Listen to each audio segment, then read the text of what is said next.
दोस्तों, एक गांव था जिसका नाम था भवनेपुर। गांव के बाहर एक पुराना तालाब था और उस तालाब के किनारे से होकर एक सुनसान जंगल का रास्ता गुजरता था। दिन में सब कुछ बिल्कुल सामान्य लगता था, लेकिन जैसे ही रात ढलती, उस रास्ते पर मौत की परछाई मंडराने लगती थी।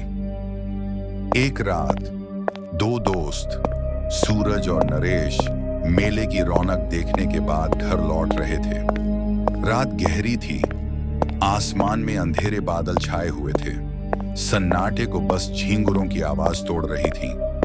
दोनों के कदमों में थकान थी, लेकिन दिल अब भी मेले की चहचहाहट को याद कर रहा था। सूरज, चलो दूसरा रास्ता लेते हैं। ये तालाब वाला रास्ता अच्छा नहीं है। मुझे तो लगता है जैसे अंधेरे में कोई हमें घूर रहा हो। अरे यार, डरवड़ कुछ नहीं होता, ये सब तो बस दिमाग का खेल है। चल इसी रास्ते से निकलते हैं, गांव भी जल्दी पहुंच जाएंगे। नरेश अपने डर को दबाए हुए सूरज के साथ चल पड़ा। उसके दिल की धड़कन तेज थी। हर कदम पर तालाब की ओर छाया जैसे और करीब आती जा रही हो। आसपास की सन्नाटा और रात की ठंडी हवा उसे और घबराने पर मजबूर कर रही थी। रास्ता पूरी तरह अंधेरा था। सिर्फ ठंडी हवा का सुसुराना और तालाब की ओर से पानी की हल्की हल्की बूंदें टपकती आ रही थीं।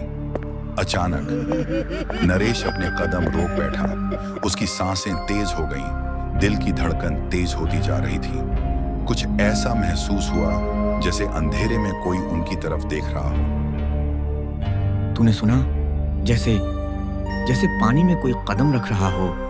मछली होगी, चल आगे बढ़ते हैं। लेकिन कुछ देर बाद दोनों ने बिल्कुल साफ सुना चूड़ियों की खनक और फिर एक धीमी डरावनी औरत की हंसी। नरेश का दिल जोर जोर से धड़कने लगा। सांसें थम सी गईं और पैर अपने आप ठिठक गए। सूरज भी हक्का बक्का रह गया, जैसे अंधेरे में कोई अदृश्य ताकत उनकी तरफ बढ़ रही हो।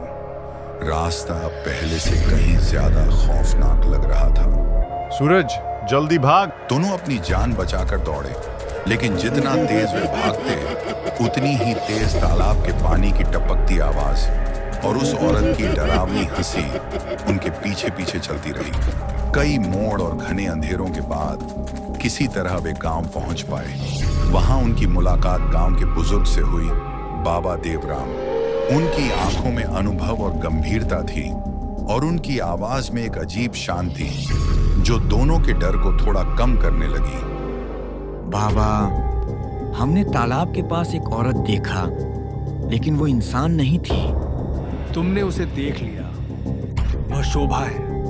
सालों पहले यही तालाब में डूबकर मर गई थी। उस समय गांव वालों ने उसे पापी कहा था और मरने से पहले उसने शपथ ली थी, जो भी रात को इस रास्ते से गुजरेगा वह उसका शिकार बनेगा। उस रात सूरज अपने घर में था।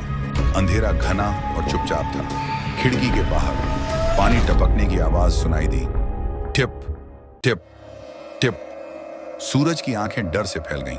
उसने देखा गीले पैरों के निशान उसके कमरे के अंदर तक बढ़ रहे थे और कमरे के कोने में वही सफेद साया खड़ा था। सफेद कपड़े, गीले बाल और पूरी काली आंखें, जैसे कोई मृत आत्मा अब उसके सामने जीवित हो उठी हो। सूरज की सांसें थम सी गईं और दिल जोर जोर से धड़कने लगा। अगली सुबह सूरज अपने चारपाई पर मृत मिला। उसका चेहरा अब भी पानी की बूंदों से भीग रहा था, जैसे किसी ने उसे तालाब में डुबोकर मारा हो। नरेश गांव भर में चिल्लाता रहा, वो लौट आ गई है, शोभा लौट आ गई है।